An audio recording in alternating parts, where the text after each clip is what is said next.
എപ്പിഡ്യൂറിന്റെ എൻഡനോക്സിന്റെ അത്രയും കോമൺ ആയിട്ട് യൂസ് ചെയ്യപ്പെടാത്ത മേ ബി അതിന്റെ ഒരു ഇൻഫർമേഷൻ ഇല്ലാത്തത് കൊണ്ടും ആയിരിക്കാം ഒരു എക്യുപ്മെന്റ് ആണ് പെയിൻ റിലീഫിനുള്ളത്.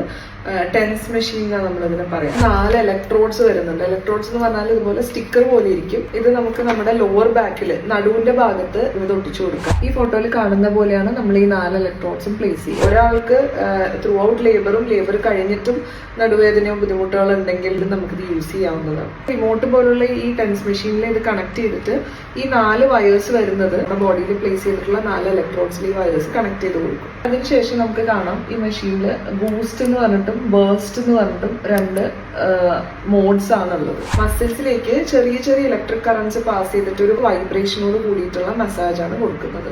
അതും ലേബർ പെയിനെ ഒരു പരിധി വരെ കുറയ്ക്കാൻ ഹെൽപ്പ് ചെയ്യും. പെയിൻലെസ് ലേബർ കൊണ്ട് ഉണ്ടായേക്കാവുന്ന സൈഡ് എഫക്ട്സിനെ കുറിച്ച് വ്യാകുലപ്പെടുന്നവർക്ക് ഏറ്റവും ഉത്തമമായിട്ടുള്ള ഓപ്ഷൻ ആണ് ശരിക്കും ടെൻസ് മെഷീൻ. ടെൻസ് മെഷീൻ ഉപയോഗിക്കുന്നത് കൊണ്ട് അമ്മയ്ക്കോ കുഞ്ഞിനോ ആ സമയത്തും പിന്നീടും ഒരു രീതിയിലുള്ള സൈഡ് എഫക്റ്റും കാണപ്പെടാറില്ല.